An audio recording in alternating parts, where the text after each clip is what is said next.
Shri Harshvardhan Shringla ji, 10 minutes.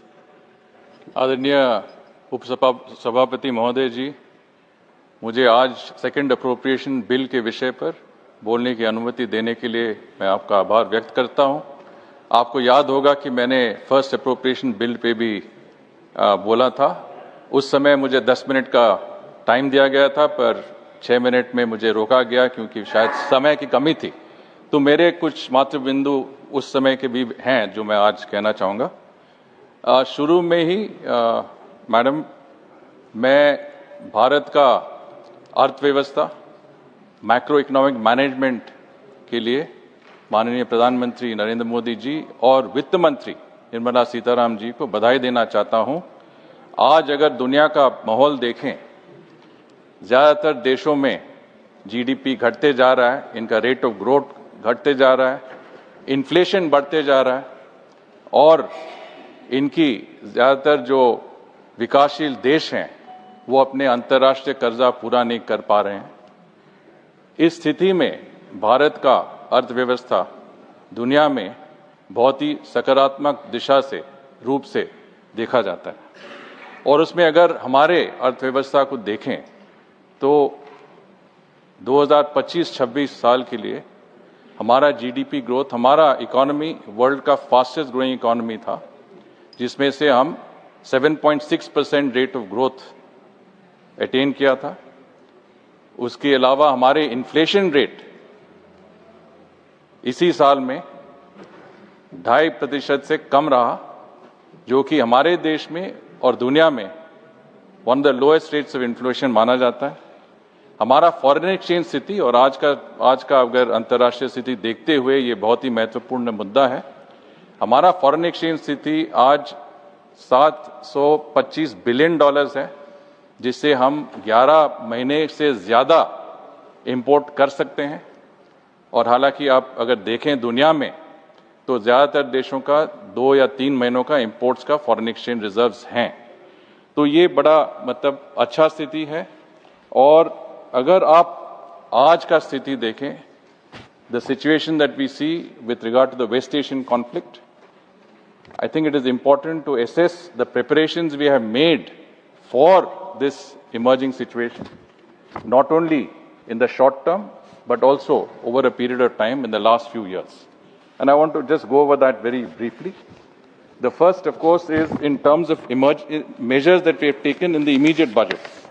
Now, if we see in this budget, in this appropriations bill, we have made provision for what is called an economic stabilization fund. This is one of the strongest features in this package and is an instrument of sovereign foresight. This proposed economic stabilization fund with a total outlay target of 1 lakh crores is a major policy innovation in this year's supplementary demands.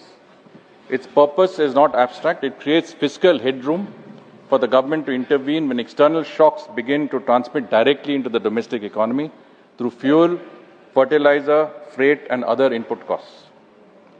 Sir, given the conflict in the West Asian region, where roughly 20% of global oil supply moves through, any sustained disruption obviously has a direct implication on us.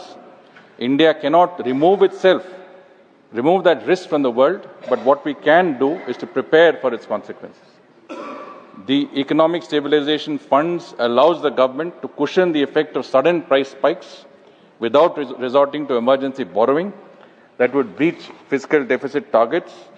It allows the government to protect households and farmers and maintain a certain stability in our economy.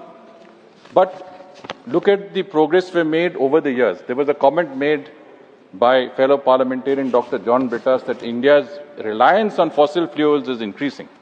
Let me tell you about the measures we're taking to increase our production of non-fossil fuels, a move towards green and clean energy.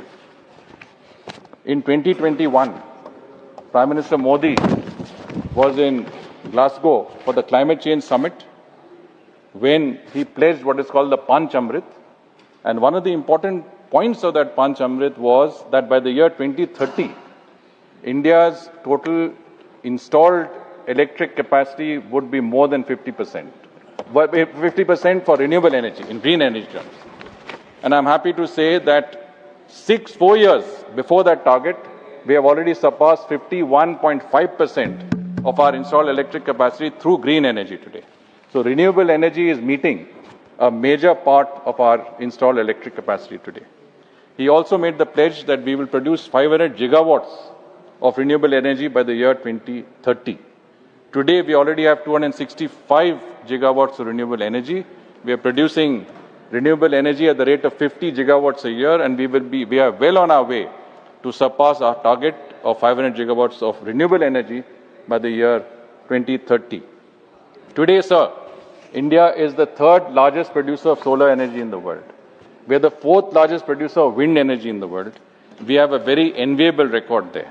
Not only that, we have recently introduced the Shanti Bill, on which I had also spoken, in which we were able to open up that sector both to private domestic investments and foreign investments, with a goal of raising our production of clean nuclear energy to 100 gigawatts by 2047.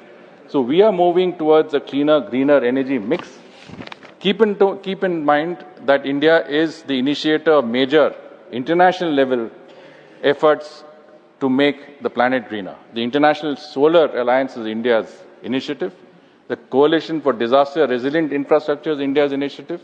The Global Biofuel Alliance, which was initiated during our G20 presidency in November 2023, was also a major factor in today contributing to our ethanol mix. We, in our petrol, have a 20% ethanol mix today, which is very, very useful in reducing our dependency on imported fossil fuels. Now, if we look at this particular appropriations bill that is before us, we have many measures that are designed to mitigate today the impact of what's happening in West Asia by moving, as I said, towards a more modernized and sort of a greener system of energy, but transportation also. An allocation of 4,99,000 crores, which is made for creating a world-class infrastructure and seamless connectivity, fully modernized high-speed rail, agriculture and farmer support of 2,32,000, Atmanirbhar defense of 2,19,000, and as I said, renewable energy of 44,000 crores, in addition to nurturing Amrit PD, which is human capital, and public health.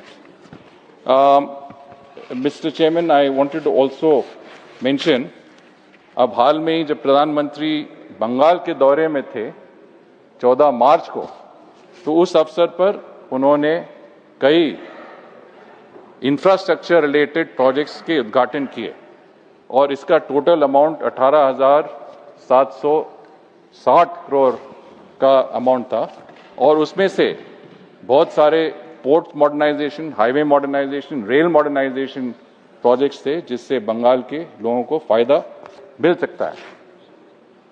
पर अफसोस की ये बात है कि जो भी विकास बंगाल में हुआ है वो केंद्रीय सरकार की तरफ से हुआ है, राज्य सरकार की तरफ से बहुत कम इनिशिएटिव्स हैं जो कि बंगाल के लोगों को फायदा मिला और इस कारण से बंगाल मोस्ट इंडस्ट्रियलाइज स्टेट से आज लीस्ट इंडस्ट्रियलाइज स्टेट हो रहा है। ये राज्य में जो लोग देश से बंगाल आते थे रोजगार के लिए, आज बंगाल के लोग बाहर जाते हैं रोजगार के लिए। और मैं कुछ उदाहरण देना चाहता हूं इसके बारे में। प्रधानमंत्री सूरज घर योजना जो है, इसमें से लोगों को 75-80 हजार मिल सकता है, एक एक परिवार को मिल सकता है अपने घर में रिन्यूएबल एनर्जी, सोलर एनर्जी लगाने से। मेरे खुद के घर में जो सिलीगुड़ी में हाल में ही मैंने बनाया, इसमें मैंने हमारे ग्रीन भारत का दृष्टिकोण देखते हुए सोलर एनर्जी का प्रबंध किया और उससे मैंने जब राज्य सरकार के पास गया, मैंने कहा कि शासन के पास कि मुझे अपना पीएम घर योजना का फायदा आप दीजिए, तो उन्होंने कहा कि बंगाल के लोगों को इस योजना का कोई फायदा नहीं मिल सकता है। तो सर, मैं आपको ये पूछना चाहता हूं कि मेरे देश में, मेरे सरकार की योजना में आपका क्या हक है कि मुझे रोकने का? हमें अपने देश में अपने जो अभियान है, आप देखिए आयुष्मान भारत अभियान, बंगाल के लोगों को, बंगाल के जनता को 760 करोड़ का एलोकेशन है ये इस योजना के अंतर्गत, और एक पैसा भी यूटिलाइज नहीं हुआ क्योंकि बंगाल का सरकार ये योजना का स्वीकार किया ही नहीं है। तो हमारे गरीब लोगों का क्या हालत होगा जो कि मतलब स्वास्थ्य के लिए मतलब कुछ फैसिलिटीज मांगना चाहते हैं। हमारे दार्जिलिंग और उत्तर बंगाल के श्रमिक जो चाय के श्रमिक हैं, उनका जो डेली वेज रखा गया बंगाल में 250 रुपये रखे गए बंगाल के सरकार ने। आप अगर साउथ में जाएं, तमिलनाडु में 450 है, आप अगर असम में देखें तो 350 रुपये हैं।